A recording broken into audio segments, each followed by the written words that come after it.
Hello, we're back. So, for those who didn't see my community post, some tech problems occurred on my computer, and I ended up losing WaspClan. So, this is the last installment of it. It really sucks. I had the script for year 4 all written, but I didn't take pictures of all of the cats, meaning I can't draw any of the new cats that show up, and it's just really upsetting. I had up to year 18 played and logged down on a Google Doc, and and at the end of this video, or near the end of this video, once I'm done actually with year 3, I will be giving you guys some extra content, such as some of the new ships that came up and their kitten and their future kits, because there are 2 couples I can think off the top of my head right now that did have future kits or had other future kits, so I will be trying to either design them based off memory, or I will be making new designs for them that did not reflect their clan gen designs. But yeah, it really sucks. I was really upset when I found out that I lost it. I was really connected with this clan, and I just never found it boring to play, and it was just really easy for me to zone out and play. You guys also seem to really like WaspClan, and that made me really happy.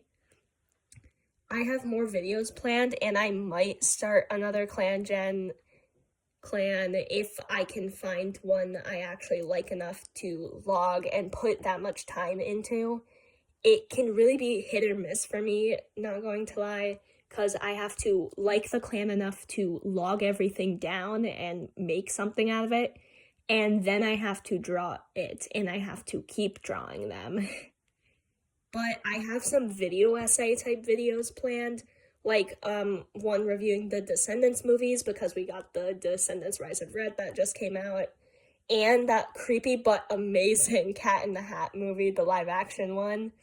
And I was thinking of sharing some talk about something else that I will go further on at the very end of this video, as to not waste more of your time right now. School is also starting soon, so my uploads might be slower. But if you guys want me to keep making content, I will go. Thank you so much for 300 subs. I'm glad you guys liked WaspClan as much as I did. I'm really sad to see it go, but let's get into year 3. This is a series, in case you didn't know that. You might want to catch up with the other two years that are right below this video. And this year had a lot of deaths, and they really hurt. The first death is Robin Pa, one of Akila's children. The same moon that her and her siblings became apprentices, she died from a claw wound. 2 months before that, she was grabbed by an eagle, and that hurt her. Next death is Owl Pa, and he died of wasting disease like I thought he would last year. He also got red cough right before he died, which, Clangen, come on, he was already dying. Why did you have to add that? That was just uncalled for. I don't like you. Goldsight and Ebony Pa, who got her medicine cat name, made sure he was comfortable in his last few days, and when he eventually did die, all of his siblings were there to mourn him. They all had statuses about him, and it was really sad. The next 2 deaths are an apprentice and mentor duo. They weren't killed at the same time, but I just drew them together for convenience. Mousepaw, another one of Akila's kids, died after being killed by a dog on patrol, because of course it was a dog. Heatherstripe was her mentor, and while he managed to survive the dog attack, he later died when rogues ambushed the camp and killed him and 2 other cats. Here is where the deaths start to get heavy. Suntail, our deputy, has died. She died from an infected wound on the same moon as Owlpaw, and I was really sad after she died. She was so young. I was just really sure we would have had a Sunstar if she didn't die. She was loyal to the end, and I also headcanoned her as a lesbian. But she was just such a good deputy and so loyal to her clan, and I'm just really sad to see her go out like this. One of Beetle Twist's daughters, Cobalt Paw, was bit by a snake and died. I was really sad to see a Beetle Twist kit die. We had a lot of young cats die this year, and it was really awful. The next 2 deaths are 2 faces you haven't seen before. A loner joined with her kits, and she died the moon the rogues ambushed camp, and she was killed alongside Heatherstripe. but Tansy Paw, her kit, died a moon later due to a green cough outbreak. I drew them together because they were related, and I didn't want to draw Tansy Paw by herself when her mom, died literally the moon before she did. The third cat who was killed in the rogue attack was Rain Meadow, who is another one of Akila's kits. And I'm really sad. I really liked how he looked. I think he was one of my favorite of the Akila kits. And other than getting killed, he really didn't do much. And I know I haven't been talking about the cats that died that much. Sorry, I'm looking over my script just now and realizing I don't have a lot to say. The rest of the cats I talk about are going to be the ones that died from the green cough outbreak. This is the same green cough outbreak that killed Tansy Paw. Basil Dust was one of the cats that died, and I'm so sad. He was a really good warrior, and he was good to the apprentices he had. I think he was a little bitter about who was chosen as deputy over him, but he was just really having a good year. Fawn Antler also caught green cough. She was having an overall good year too, despite the death that is going around camp. I'm sad to see her go. I loved her journey from being a nervous apprentice to a confident warrior to a teen mom. Her adopted kids are all doing fantastic, and again, it's just sad to see her go. She was just such a girl boss. So, Red Pounce and Akila died, and that means Akila's bloodline is completely gone.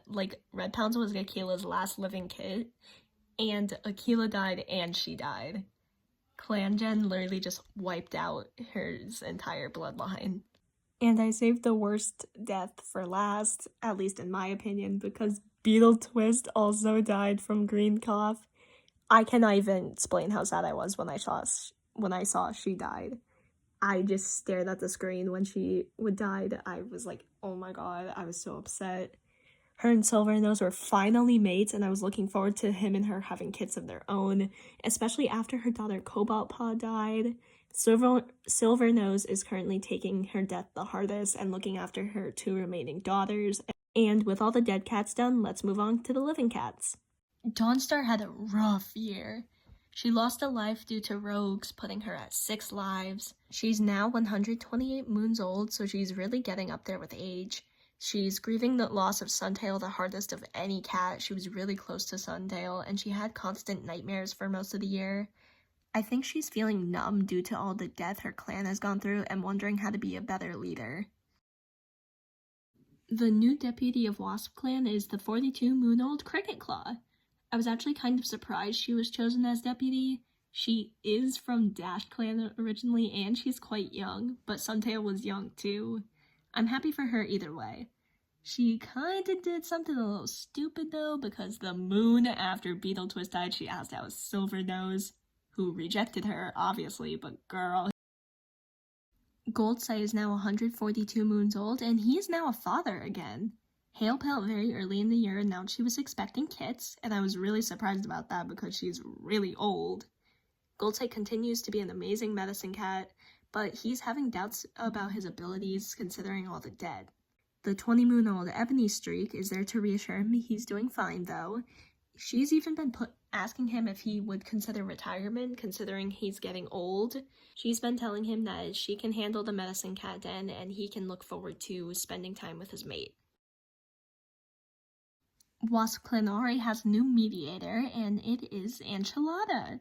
She joined very late on the last moon, so she's done nothing, but I think she is very pretty. The oldest warrior in the clan is currently the 43-moon-old Silvernose. Our senior warriors really just got wiped out. But he's become very protective of Beetle Twist's two remaining daughters, Night insert suffix here and Wisteria insert suffix. He was really shaken up over Beetle Twist's death. All of his friends except Cricket Claw are dead, and he's just trying to be a good example of a senior warrior to the younger cats. Olive Needle is still really close to Cloud Thrift, her brother, and her sister, Ebony Streak, but she had a tough year too.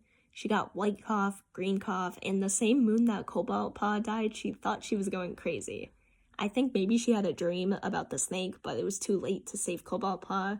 Her and her siblings are sad that Fawn Antler died, but Olive Needle just needs some time to chill out. Meanwhile, Cloud Thrift had the absolute opposite year of Olive Needle. He had a very chill year, and he was trying to anchor Olive Needle, seeing she had a pretty rough year. He's sad to see his mentor Silvernose so depressed, but he understands the feeling of losing a loved one. Not only did his mother abandon him and his siblings, but his adopted mother just died. He was also upset when Cobalt Paw died, as that was his apprentice. He keeps reassuring Olive Needle that Cobalt Paw's death wasn't her fault, though. Dawnstar's son Astershade is now 19 moons old. He's upset to see his mother so down and is making up for it by trying to be the best warrior he can. He can't replace Suntail, but he's trying to copy her energy and undying loyalty. He's also been dealing with some, self-worth issues lately and, living up to his mother's name. But he got an apprentice and they seem to be getting along well, though, and he's happy to see his mentor become deputy. I'm gonna draw the two Beetle girls together. Both Night Husk and Wisteria Paw are 13 moons old, along with the rest of the new warriors. I could have sworn Wisteria Paw was an apprentice by now, but she's not. Her name ends up being Wisteria Stripe. Both of the two have mixed feelings about Silvernose's clinging to them. They're upset to see their sister and mother die, and they see themselves as only having the two of each other plus Silvernose. Night Husk wishes that Silvernose would stop coddling them, but Wisteria Paw understands that he is grieving and attaching himself to the last thing he has of Beetle Twist, which is them. Another sibling pair, Finchfeather and Weaseltail, are the only two of their litter to currently be warriors. Bluepaw and Squirrelclaw are so close to being warriors, though. All of them were pretty upset when Owlpaw died, especially because it was the moon that they were all supposed to be apprentices. But they understand that he was always somewhat weak, even as a kid. They're determined to live the life he should have had, though. Finchfeather was mentored by Olive Needle, and Weaseltail was mentored by Cricketclaw. I already talked about these two in other segments, but here they are. Both of them are eagerly awaiting their warrior ceremony. Bluepaw's name will be Blue Spots, and Squirrelpaw's name will be Squirrelpool. Birchpaw is Halepelt and Goldsight's daughter. Halepelt had a single kit again, and she was Basil Dusk's apprentice before he died, but Dawnstar took over her training. Her dad babies her a bit, mainly because he keeps having leftover guilt from Flarepatch's childhood. He's being a better father, though, and he genuinely loves her. The next cats I'm going to be talking about are Russet Branch's two remaining kits. Vixenpaw is currently 8 moons old and apprenticed to Cricketclaw. She's upset that her sister Tansypaw died last moon. They all had just become apprentices, and now their litter mate is gone and their mother. The last moon of the year, she got hurt by a fox. Her brother Cinnamonpaw is the exact opposite of her, though. He's playful and goofy and trying to get his sister to lighten up, but Vixenpaw keeps telling him he's not serious enough. He's laid off the joke since she got hurt, though, and is really worried for her. He understands that Vixenpaw is all he has left now. The clan currently has no kids, surprisingly, so let's move on to the elders. We have our 3 old hags, Halepelt, Lionwish, and Starlingtail. They've all somehow survived this long, and Lionwish is currently the oldest at 159 moons old. Halepelt is a mom again, and she's just recovered from her tail being injured, and Starlingtail did not do much this year.